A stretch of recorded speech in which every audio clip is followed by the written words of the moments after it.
பேருக்கு ரொம்ப எண்ணெய் ஊற்றி வளர்க்கணும் இல்லை வெங்காயம் வளர்க்கணும் எனக்கு தெரியாது. வெங்காயம் தக்காளி வளர்க்கணும். வெங்காயம் இவ்வளோ எண்ணெயில் ஊற்றக்கூடாது. வெங்காயம் வளர்க்க சட்டுக்கும்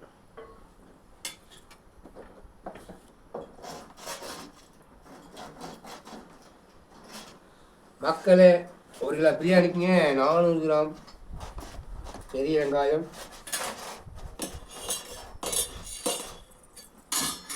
400 கிராம் தக்காளிங்க. தக்காளி கொஞ்சம் குறைச்சி போட்டாலும் பிரச்சனை இல்லை. இஞ்சி பூண்டு எல்லாம் கொண்டு போய் இன்னும் 2 மிளகா கொடு. 2 மிளகா இங்கே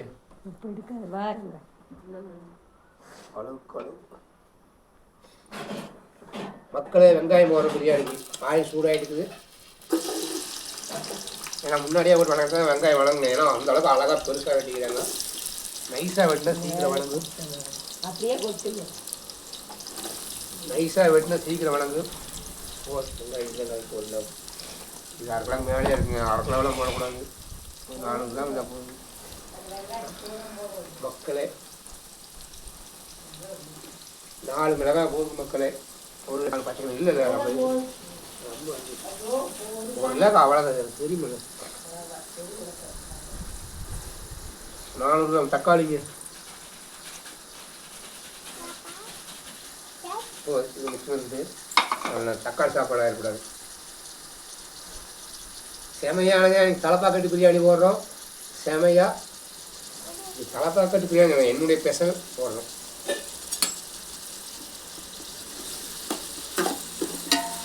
இது பக்கம் க்ளோஸ் பண்ணிவிடு. இல்லை க்ளோஸ் பண்ணி க்ளோஸ் பண்ணி. ஆமாம், அப்புறம் அங்கே என்ன எடுத்துருந்தா அப்படியே அவனை மரமாக நின்றுதான் கேமரா கரெக்டாக ஃபாலோ பண்ண. அங்கேயே நின்று எடுத்துருப்பா. அப்படி நான் பேசுகிறேன். கேமராவில் சொல்லணும் மக்களே. கேமரா ஆங்கிள் நின்று எடுக்கிறேன். அப்படி க்ளோஸ் பண்ணி எல்லாம் எடுக்கணும்னுங்க. க்ளோஸ் ஆகிட்டே வைக்க தெரிய மாட்டேது கேமராமேனுக்கு. இதுக்கு 5000 சம்பளம். இந்த கேமராமேனுக்கு சம்பளம் கட் பண்ணுறேன்.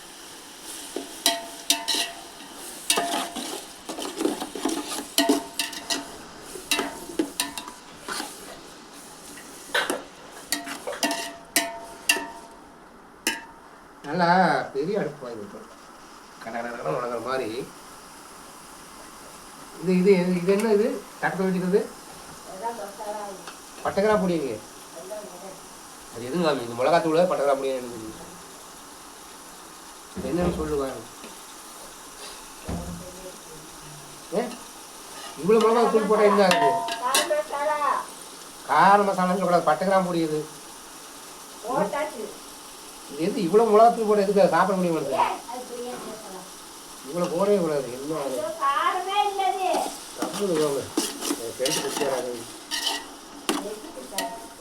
பட்டைக்கிராம் பொடி தனியாக இருந்ததில்ல. நீ வாங்கிட்டு சின்ன பாயிட்டு சின்ன தட்டுற தானே.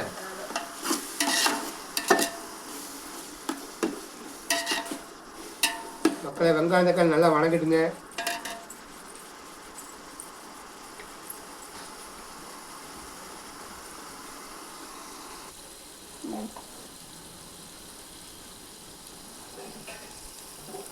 மக்களை, மஞ்சள் சின்ன ஸ்பூனில் பிரியாணிக்கு மஞ்சள் போடலாங்க. இது நல்லது. இந்த நிறமெல்லாம் கொடுக்கு. அதனால் 1/2 ஸ்பூன் மஞ்சள் போடுறீங்க. பட்டைக்கிராம் மசாலா 1/2 ஸ்பூன் பக்கம். சின்ன ஸ்பூனில் 1/2 ஸ்பூன் பட்டைக்கிராம் அரைச்சது. அதாவது தலைப்பாக்கட்டு பிரியாணி மாதிரி எல்லாம் அரைச்சி போடுறோம். பட்டைக்கிராம் மசாலா போட்டுங்க. வெங்காயம் நல்லா பொண்ணு நிறமாக வணங்க வரைக்கும் தக்காளி எல்லாம் வணக்கிட்டே இருக்கு.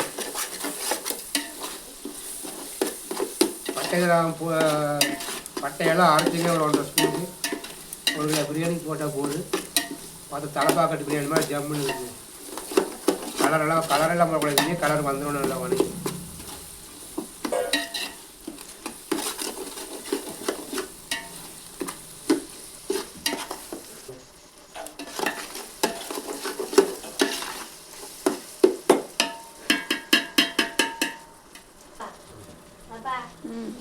இஞ்சி பூண்டு அரைச்சதுங்க. இஞ்சியுமே வெள்ளை வெங்காயம் பூண்டு அரைச்சது ஒரு 1/2 ஸ்பூன் 2 ஸ்பூன் வருங்க மக்களே.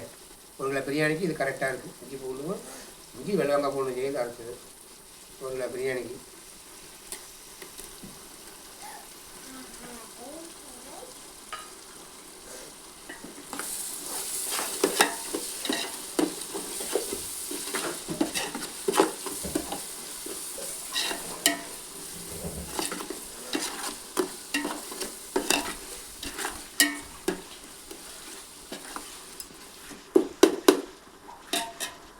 பிரியாணி மசாலா மிளகாத்தூள் எல்லாம் கலந்து மிளகாத்தூள் பிரியாணி மசாலாங்க. இது இந்த கொத்தமல்லி எல்லாமே போட்டு அரைச்ச மசாலா.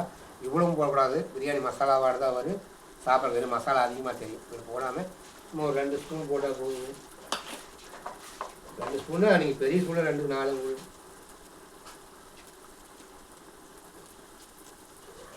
சும்மா 2 ஸ்பூன் போட்டால் போகுது. ரொம்ப போடக்கூடாது. ரொம்ப போட்டால் அதிகமாக மசாலா வச்சு உங்களுக்கு டேஸ்ட் கிடைக்காது. ஒரு மசாலா தான் உடச்சு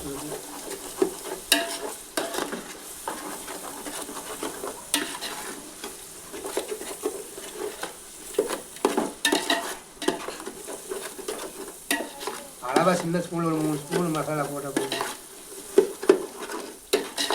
கொத்தமல்லி ஒரு காரம் மசாலா சூப்பராக இந்த கலர் வந்துச்சு. சூப்பராக இருக்குங்களா?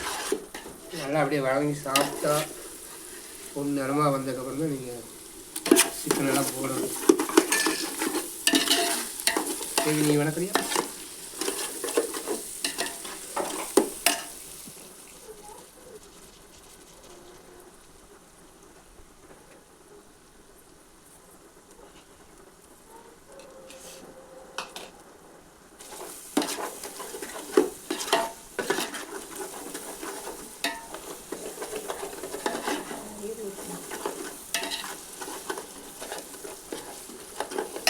மக்களே சூப்பராக வணங்கிடுச்சுங்க.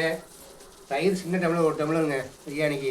தயிர் ஊற்றுறப்ப அவனுக்கு ரொம்ப முதல்ல ஒரு டம்ளர் 100 கிராம் ஊற்றலாம். தாராளமாக தயிர் 1 கிலோவுக்கு 100 கிராம் தயிர் ஊற்றலாம். அப்போ தான் அந்த டேஸ்ட் நம்மளுக்கு நல்லா கிடைக்கும். தமிழ்நாடுல ஆஃபீஸை வணக்கும் போது மனம் அப்படி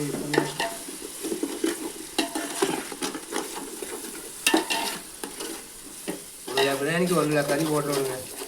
கறி 1 கிலோ இருக்கும்போது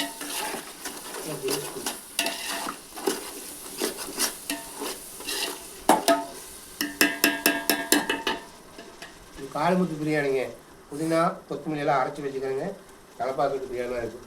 நம்ம அரைக்காமல் போட்டோம்னா குழந்தைகளை வெளியே எடுத்து வச்சுக்குவாங்க. அரைச்சி போட்டால் எல்லாம் அப்படியே சாப்பிட்றாங்க, டேஸ்ட் கொடுக்கும். புதினா கொத்தமல்லி இங்கே பாருங்க, இது புதினாங்க.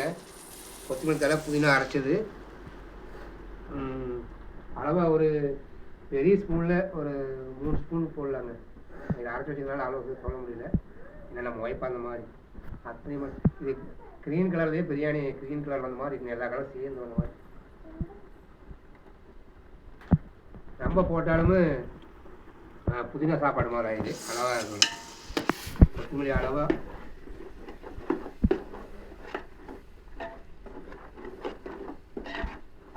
அரைச்சி போட்டு ரொம்ப போட்டிங்கன்னா நமக்கு புதினா சாப்பாடு மாதிரி ஆயிடுது. அளவாக அரைச்சி போடணும். அதுங்க செமையாக்குதுல கலர் எப்படி இருக்குவாருங்க. சிக்கன் போட்டு அப்படியே சாப்பிட்லாங்க. சால்ட்டு கரெக்டாக சால்ட்டு கரெக்டாக புதினா கொத்தமல்லி அரைச்சி போட்டுங்க.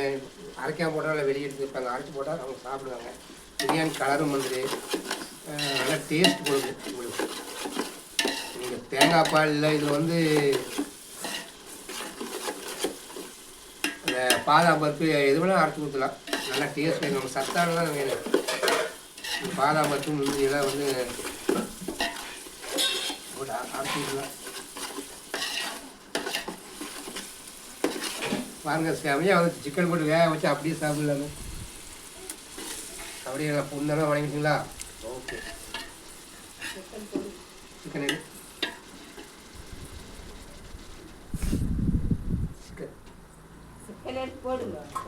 மக்களே 1 கிலோ சிக்கனுக்கு 1 கிலோ பாஸ்மதி அரிசி தானே. பாஸ்மதி அரிசி 1 கிலோ சிக்கனுங்க. பிரியாணிக்கு எப்பவுமே இந்த மாதிரி பெரிய பீஸாக போடுங்க. அப்போதான் பிரியாணி நல்லா இருக்குது. பெரிய பெரிய பீஸாக பிரியாணிக்கு வெட்டி பாருங்கள்.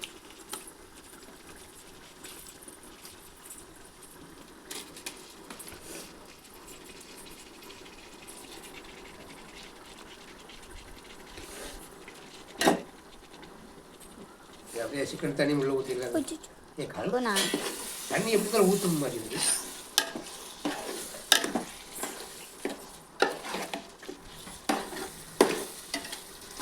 பீஸ் பார்த்தீங்களா, பிரியாணிக்கெல்லாம் இப்படி பெரிய பெரிய பீஸாக போட்டிங்கன்னா பார்க்க அழகாக இருக்குது.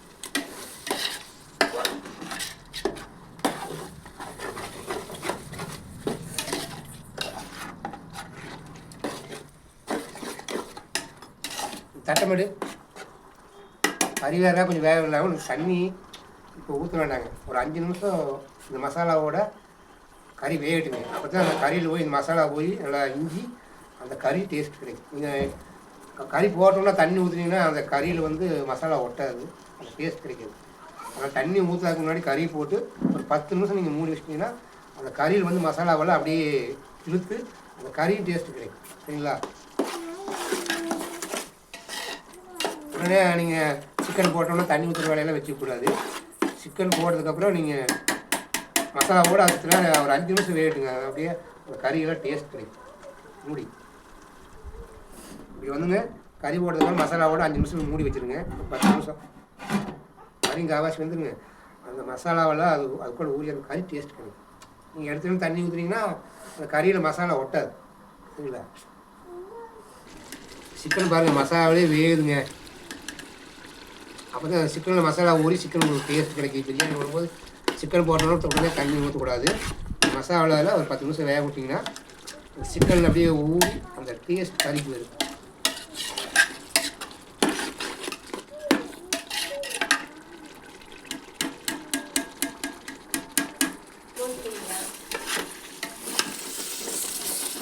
ஒரு கிலோ பிரியாணிக்கு ஒரு சிக்கனு மக்களே தண்ணியெல்லாம் ஊற்றவே இல்லை. மசாலாவிலேயே கறி வந்துருச்சு. மசாலாவிலேயே கறி வேகும்போது உங்களுக்கு கறி டேஸ்ட்டாக கிடைக்கும். மசாலாவிலேயே நம்ம கறி வேக வச்சு 10 நிமிஷம் மசாலா வேக விட்டால் கறியில் டேஸ்ட் வருது. அதுக்கு மேலே தான் நீங்கள் தண்ணி ஊற்றணும்.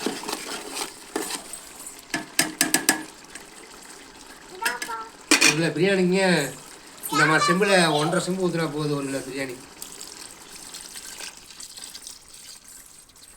அந்த மசாலாவிலேயே தண்ணி, வெங்காயம் வளர்க்கலையே தக்காளிலேயே தண்ணி வந்துருச்சு.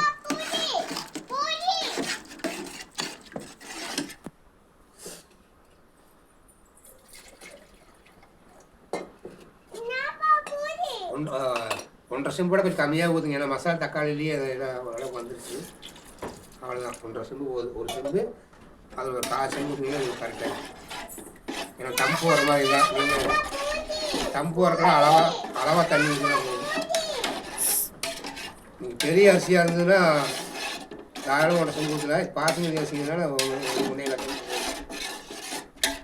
இப்போ ரைட்டுங்க, கறி 10 நிமிஷம் வேகட்டுங்க. மூடி வைப்புங்க. 10 நிமிஷம் கறி வந்ததுக்கப்புறம் அரிசி போட்டுறோம்.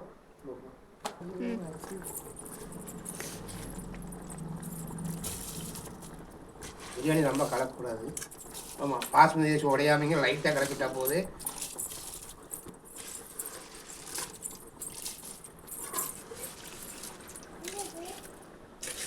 இப்போ கரெக்டாக இருக்குது.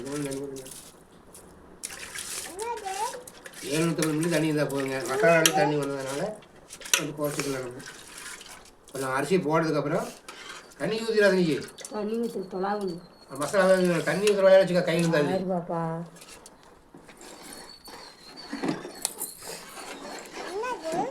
மசாலா ரொம்ப கலக்கூடாது. அரிசி உடஞ்சிருங்க. நீங்கள் லைட்டாக இது ஒன்று விட்டாச்சு.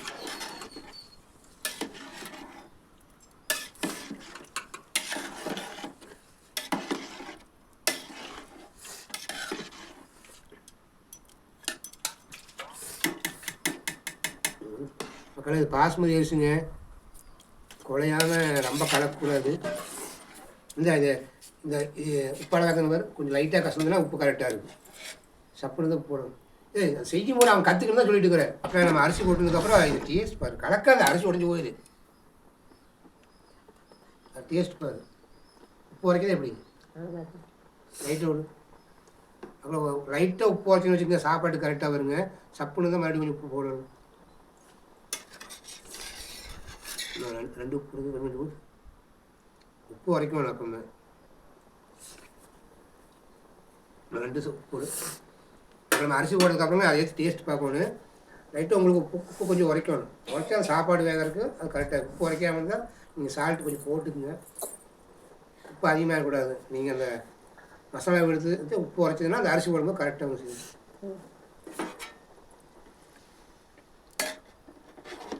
உப்பு போட்டதும் லைட்டாக கலக்கி கொடுக்கணும். ஒரே இடத்துல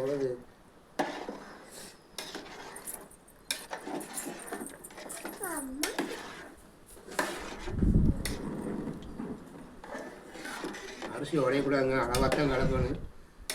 நீ சால்ட்டு தான் போட்டு கல்லுப்பு எப்போ கலந்துறது இல்லை கடைசியில் போகிறதில்ல. மக்களே பிரியாணி தம் போட்டுங்க. மேலே சுடுதண்ணி வச்சுக்கிறேன் கொதிக்கிறது மேலே சுடுதண்ணி.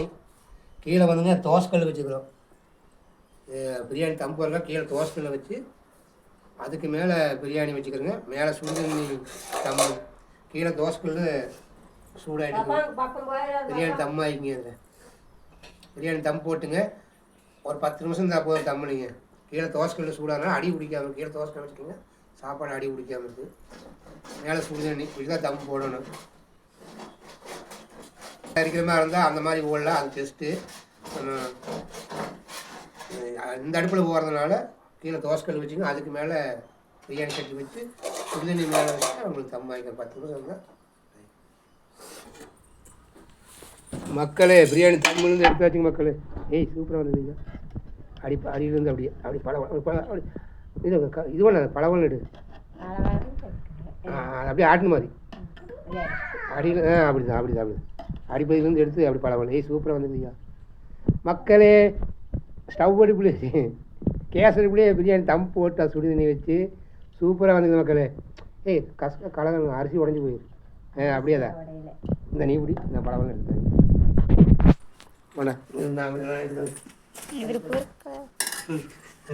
மக்களே நான் போட்ட சூப்பர் பிரியாணி ரெடி. ஏய் என்ன இந்த காளிதாஸ் பிரியாணி சூப்பராக வந்துருக்குது. பழவலா சூப்பர் மக்களே